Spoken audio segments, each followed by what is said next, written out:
Hmm. The funny thing is, as far as who I am being an architect, I've sort of always known. I think I found out what an architect was in the third grade, and that's what I knew I wanted to be an architect. Yeah, well, passionate. I mean, the more and more I did of it, the more I liked it. I enjoyed the architectural history. I enjoyed uh, learning about all that. I enjoyed, the design problems we had to resolve. I also would draw like city skylines, and as a young kid, like in Wow. second grade or whatever. But I've always had a very strong sense of spatial things and where I am in the world. Well, I'd say integrity and truthfulness, just a desire to make better places for people. It's just sort of who I am, and so I assume it informs every part of what I do, but I try to be as truthful as possible always. That's number one. And then second is just being focused on uh, the client's needs and goals and what they're trying to pursue, using architecture to meet those goals, but also to kind of expand their horizons in the same. Well, obviously, first of all, you've got to state the problem. Yeah. What the client's goals are, what it is they're trying to house and use this facility for, and obviously what their goals are, as well as feel them out for an aesthetic. Beyond that, it's a matter of solving the problem. Just making making sure it fits on their site, that it can work with the site, and that's the process. Is just a matter of back and forth of putting on paper and nowadays imagery. Like I say, we can communicate so well with SketchUp these days, so that we can go back and forth with that and look at all angles of it, and how it's forming and fitting on the site and around the site.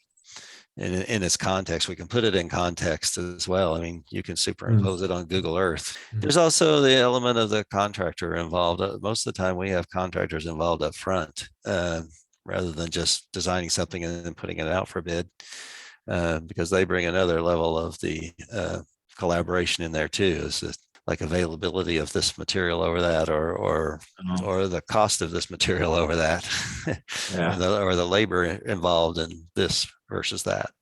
So, it's a collaboration between owner, architect, contractor, interior designer, and landscape planner. All those elements. It's always a collaboration. It's been 40 years since I was in architecture school. we were studying Le Corbusier and Mies van der Rohe and Frank Lloyd Wright and Bruce Goff and a lot of those people. Frank Lloyd Wright's had an influence, obviously, but also Mies, I'd say, the very minimalist type of approach in modern. I mean, his work you just showed me is pretty minimalist, it looks like, as well. The Frank Gary's and the kind of wild abstract forms have not necessarily pushed me in that direction. Yeah, I don't know. I struggle with that one. I would say just balancing it all.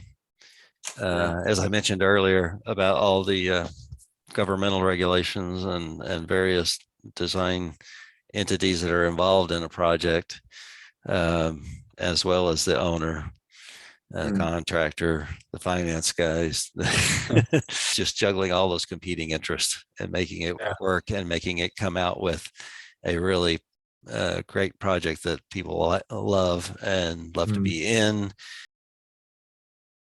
Just do the best you can do all the time. That's it. And be, like I said, be truthful and, persevere. I don't know. Yeah. Persevere. I know it can be a long road through school or feel like a long road anyway. At my age, when you look back at it, it was pretty short.